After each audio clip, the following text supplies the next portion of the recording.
Welcome to blending hydrogen into the methane stream or the natural gas stream, and some of the safety issues involved in that. So we're going to talk quite a bit about some of the things that researchers have already found, as well as some of the things our company has determined are issues that need to be looked at, safety challenges, if you will, that we need to take a serious focus to make sure nothing goes wrong. So a couple of things for background, or an introduction, if you will. Natural gas systems are very abundant around the world. Blending either green, which is the water electrolysis methodology, which we used to use on the submarine to create oxygen on a boat, or the blue method, which is splitting a methane molecule you can see to the right, to gain hydrogen, and then taking that hydrogen and putting it into the natural gas stream seems like a fairly logical thing to do.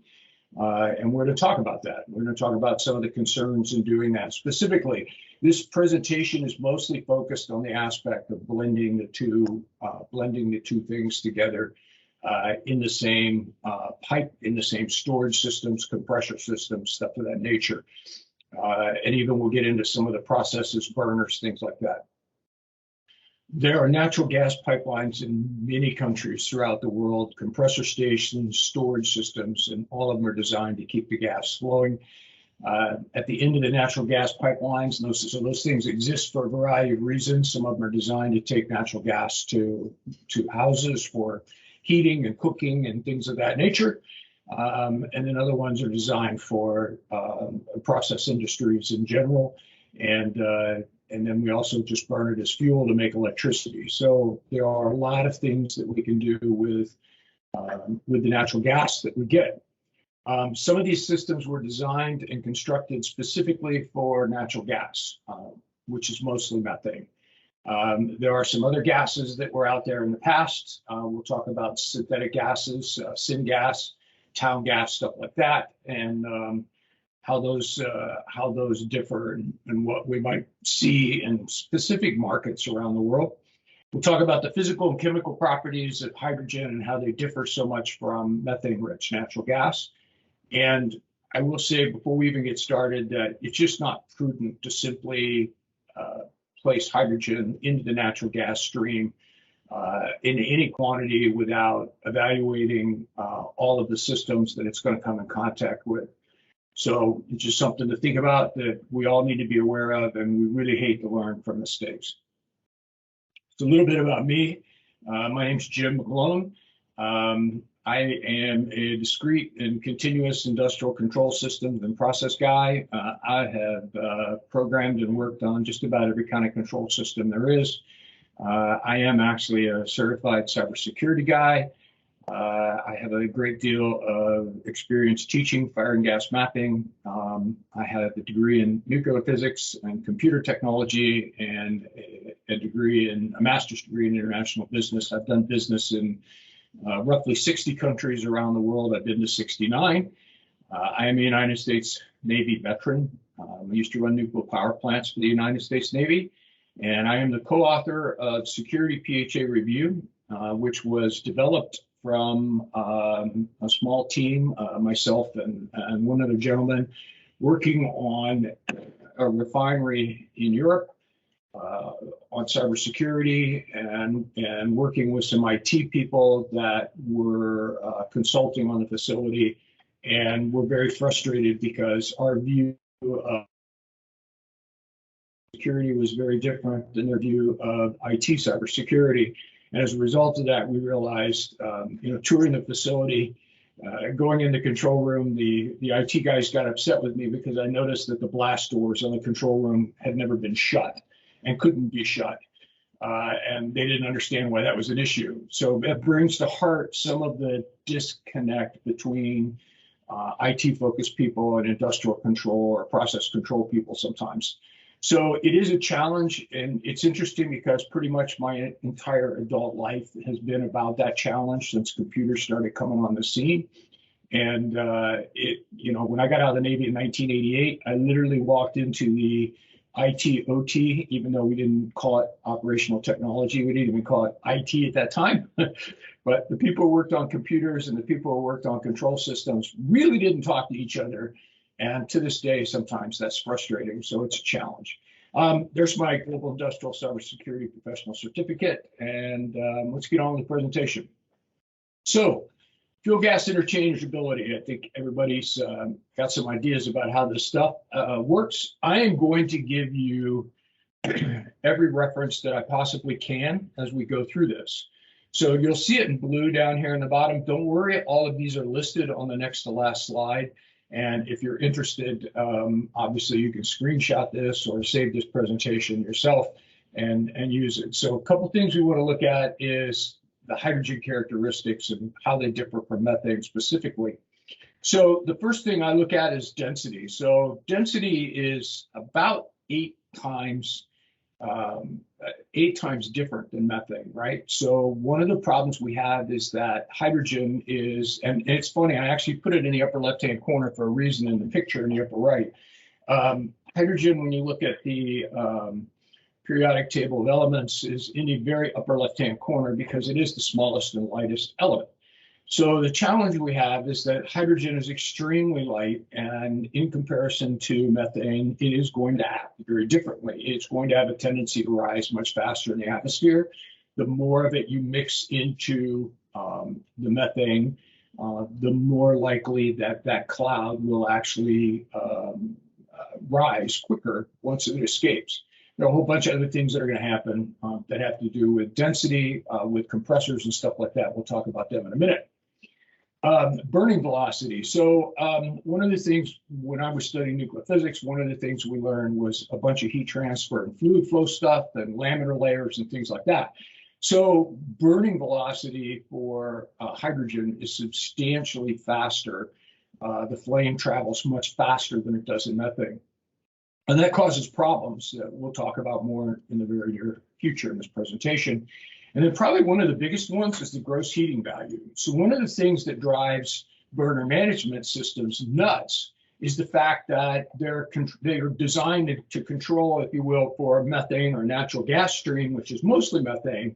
And now you start mixing hydrogen in, and when the burner management system sees that the flame isn't hot enough, it's going to ask for more and more gas. And you get in this really strange condition where a lot of burner management systems just basically say, hey, something's wrong, I'm shutting down.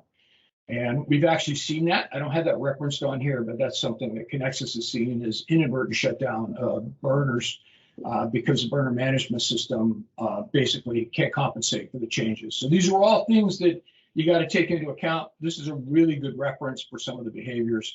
And we'll talk about those things more and more. So we all know about this index, right? And the formula for this index, I drew a little arrow down at the bottom. The lobby index is the higher heating value or the higher calorific value of the material over specific gravity. And so we get this impression when we look at these numbers that maybe these things aren't so bad. So natural gas is mostly methane, as we know. There are other types of gas, liquefied petroleum gas and syngas, known as town gas or coal gas. Syngas is produced by coking.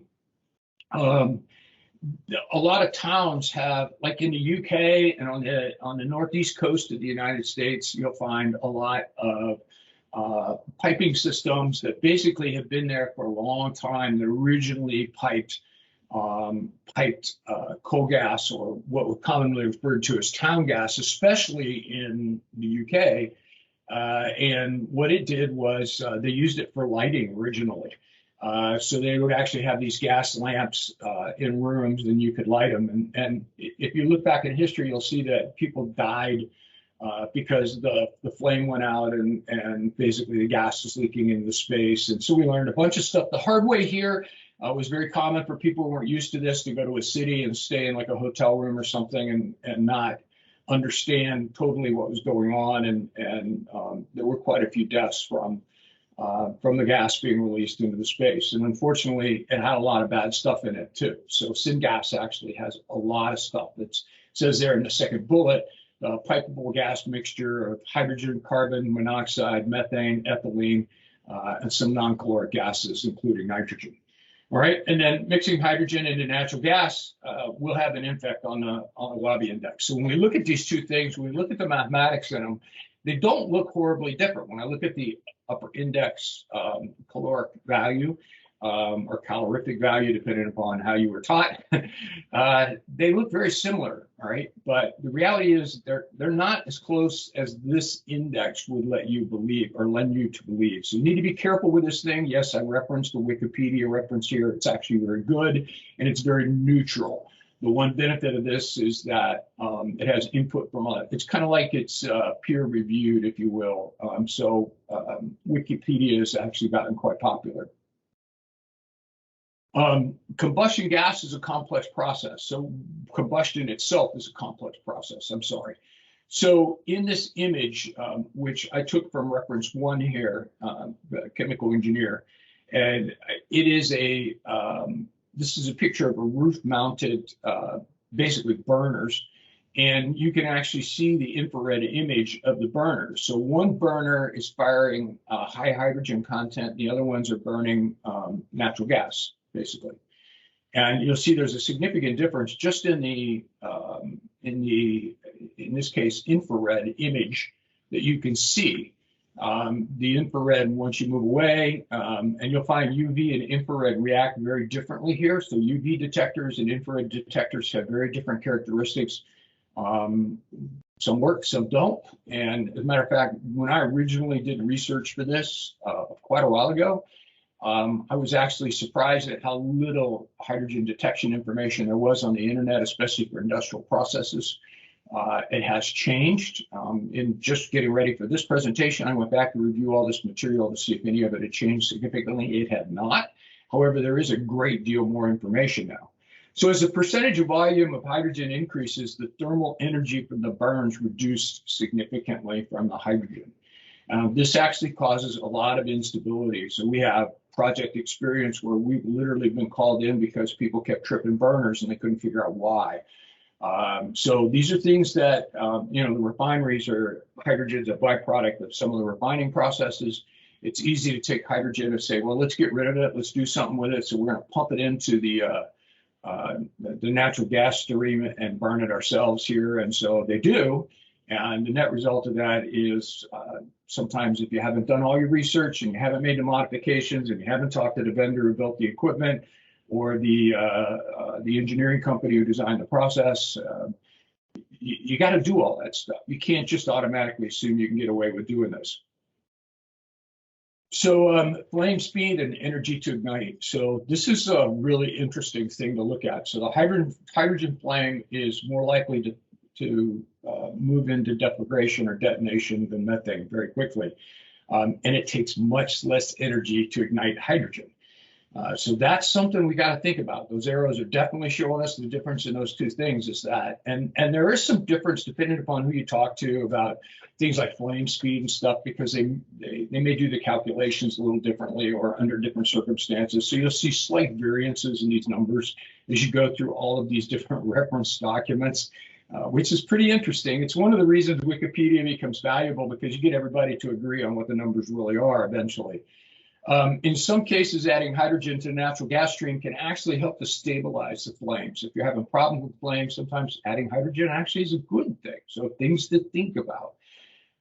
There's actually, if you read some of this stuff like reference number 10, that I quoted here, this was interesting because this actually, they were doing some research in the UK and looking at their own piping systems and saying, hey, if we put hydrogen in the natural gas pipelines that actually go out to residential applications, what kind of impact would this have on people's gas stoves or their gas water heaters or their gas furnaces? And so this is really interesting research at that level. I will say that if it has any impact in a residential world, and it does, and in some cases it's positive impact, in some cases it's not positive. But I will guarantee you that in an industrial application, the impact will be significantly magnified because of the amount of material that's moving. Controlling the blend, this is talking about burner management systems again. This is a little challenging. And so what we've seen is the movement of flame backward, which has the potential of destroying the burner and the premixer in an industrial application. And then we've seen the movement of the flame actually forward, causing flame instability and even flame out and backfire. And you can imagine in a large industrial application where you got a giant burner, this is earth-shattering. The world moves.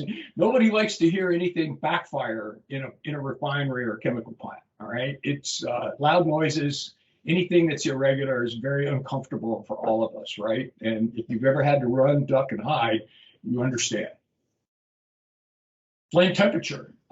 Flame temperature increases and requires careful evaluation, possibly upgrading the steel used in the nozzle construction, the throat construction, and the flame stabilizers. So I apologize, I had to draw a burner because I didn't find a really decent cutout of a burner. So this is my hack job at a burner. But we got a damper pulling air in, and we've got a pilot and a refractory, just like you would in any kind of a burner environment. Plenum for the air, and then your primary stage fuel gas tips. So burner refractory needs to be evaluated. If you're going to alter things, you need to ask yourself some really difficult questions about how far can I go, and what will that actually look like. So burner operations. So remember that the hydrogen caloric value is a third of what methane is, all right? So 3 times less than methane, requiring more cubic feet of hydrogen to deliver the same energy as natural gas. So you can imagine what the BMS is thinking, right?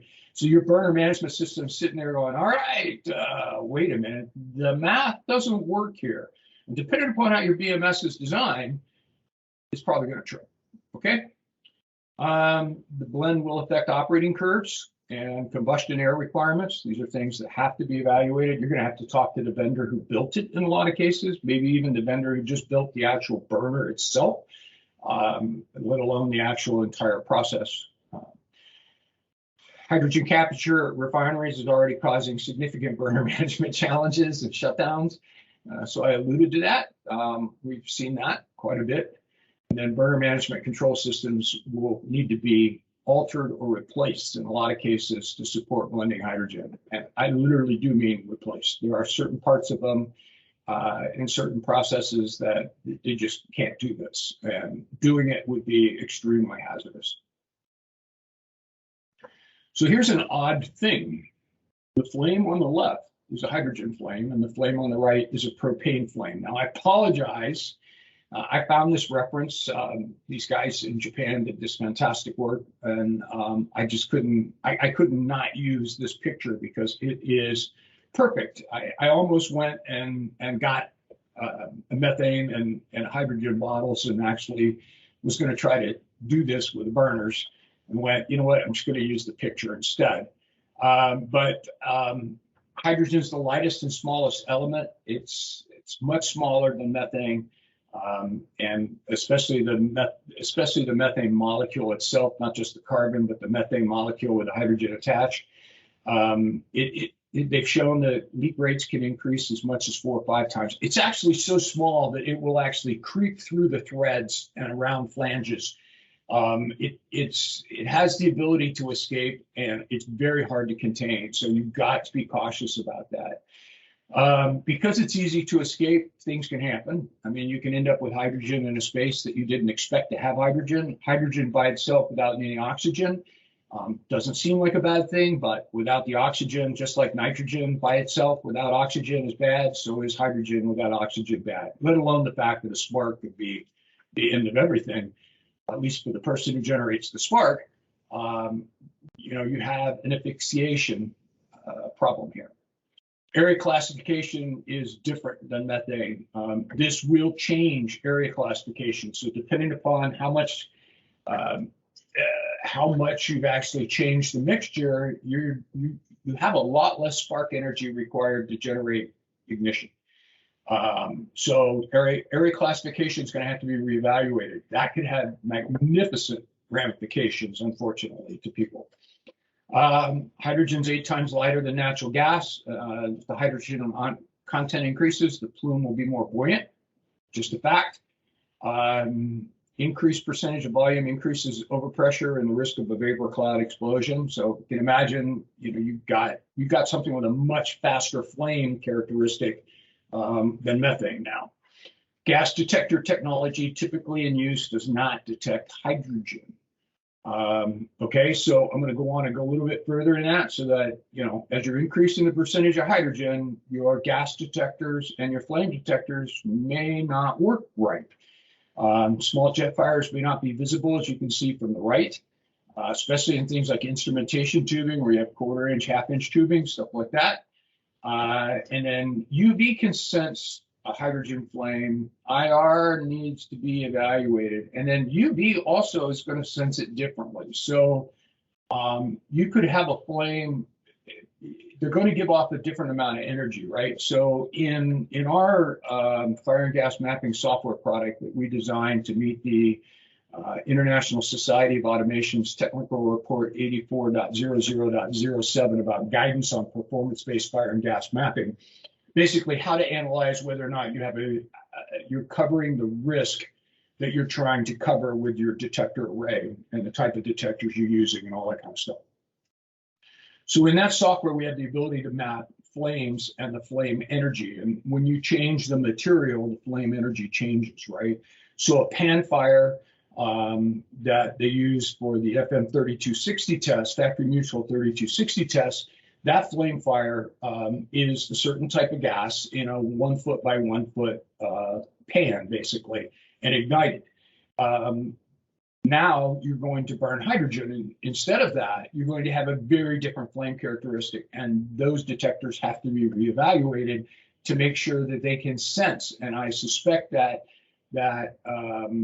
now that you've changed the gas that's in, or the gas, the flame, if you will, the energy of the flame and the energy giving off in the form of infrared or ultraviolet, you're going to run into problems. So these are things that have got to be taken into account, and you probably need to take a look at reevaluating your fire and your gas detection.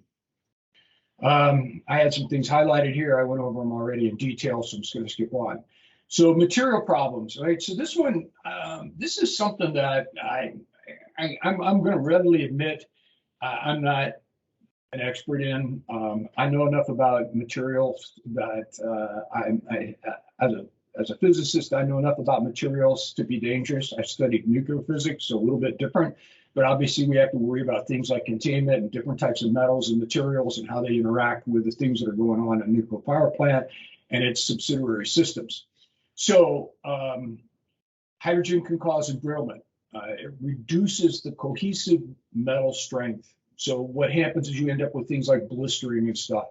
And so we've seen this in places where they've actually injected hydrogen in the natural gas stream in refineries and stuff. When they do, you shut down turnaround, they open up different types of processes to look at what's going on. There is a problem with embrittlement going on. It affects carbon and low alloy steels. It affects high strength steels and alloys, different ways, different temperatures. Metal pipe or metallic pipes used in distribution systems are primarily made of low strength steel, and there's the numbers for them.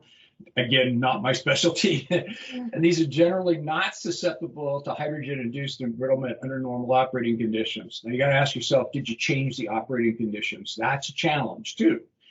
And then there is a caution in the reference I found in 8 by Michael Green at Lawrence Berkeley Labs, or National Labs, I'm sorry, is to avoid the use of carbon steel and nickel steels commonly used in methane vessels. The welds in 304 stainless steel vessels can be subject to embrittlement too. So really good stuff. I mean, all these references are fantastic places to find really valuable information.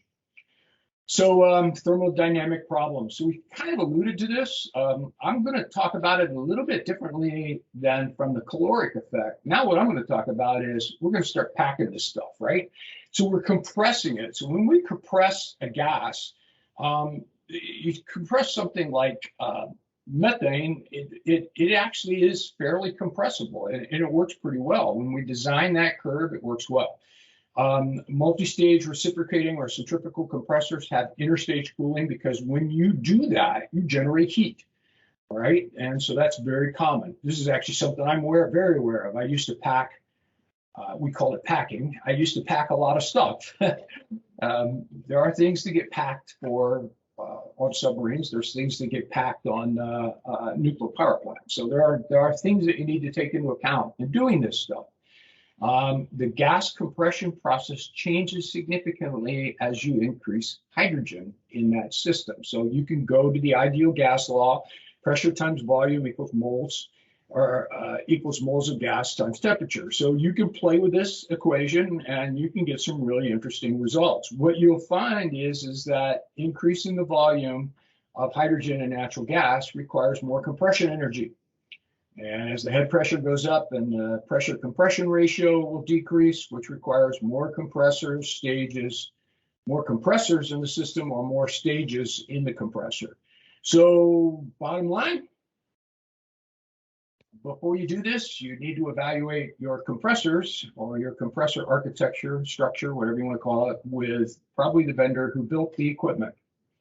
And you might even want to consider testing one of these things just to see what's really going to happen. So the way the industry in general is trying to hedge their bet here, if you will, they say, well, we're just not going to put that much hydrogen into the natural gas stream. Okay, but how much is too much? Is it 5%? Is it 10%? I've heard people pushing as much as 17% down the pipe. I don't know the answer to that. Honestly, it really depends on all the variables we've been talking about. So conclusions. Blending hydrogen into natural gas pipelines has already begun in some test areas. It's going on in the United States. I know about in California. The transition from natural gas to the hydrogen blended natural gas, which they tend to call H2NG. It's not a one-to-one ratio. It requires careful evaluation. The industrial systems, including the pipelines, the compressor stations, the storage systems, the end-use equipment, the burners, specifically burner management system, they've all got to be evaluated on a case-by-case basis. You've got to look at every material this thing's going to come in contact with to make sure you're not going to create a problem. If you remember back a few years ago, not that long ago, the youngest people won't know this. In other words, if you got your college degree in the last 5 years, you probably don't know this, but there was a point in time when we started blending ethanol into fuel, into gasoline, and selling it through the fueling stations, gas pumps, whatever you call them. And people's carburetors started failing because the ethanol was eating the gaskets between the carburetor and the manifold. And, nobody knew that would happen because nobody tested that. All right, so it was very frustrating for people because you started blowing leaks and your combustion cycle wasn't working right and your engines actually became very inefficient or just stopped working. So we can't do that with hydrogen and natural gas. You have the potential of creating a leak, of something failing, of something malfunctioning, and unfortunately, in an engine just shutting off in a car, that's one thing. In a process like we see on the right, it could be devastating, all right? So we've got to be careful about what we do. And then the fire and gas detector locations and technology, area classification, and other safety assessments, including hazard assessments like process hazard analysis. You're going to have, even a unified hazard analysis, you're going to have to go look at this thing and reevaluate in depth what you changed and whether or not your system is going to be able to handle it. So here are all the references. The two references I did not quote in the presentation were reference number 2 and number 9. However, I also found those documents to be very interesting, so I listed them here. And so this is something interesting. I find if you're interested in the fire and gas detection thing, reference number 11, the Japanese guys with the ultraviolet and visible spectral imaging of hydrogen flames. That's some pretty cool technology, some pretty cool research that's going on there. The vendors will catch up. There are already detectors that are evolving to meet some of these requirements, but you've got to check. I would caution you to be very careful. A lot of times, people who are selling or representing a vendor product may not necessarily know the answer to this. And you may need to ask them to ask the company, get the company on the phone, get the company to respond directly, just to make sure that the technology you have will work how you think it will work, all right? So things to think about. Okay, This presentation's been recorded, so I'm going to actually stick it up on the internet for people to get to it. I think it's beneficial for everybody to have. That's me on the right-hand side and how to get a hold of me. I am the technical consultant and the chief marketing officer at Conexus. I'm probably the weirdest CMO in the world because I have a great deal of technical experience and knowledge and education, as opposed to most marketing officers.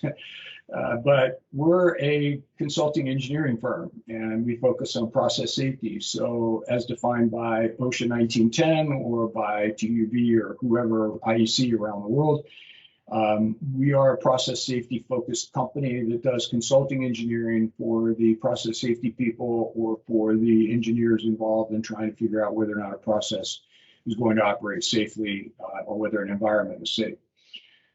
So that's what we do. And there's my actual cell phone number and our web address and my connection on LinkedIn. So if you go up to LinkedIn and you just type my first initial and my last name, you'll find me very easily if you want to try to get a hold of me. All right. So that's it. I appreciate your time and effort listening, and thank you very much. If you have any questions at all, don't hesitate to reach out. If I can't answer them, I will get someone to answer them for you.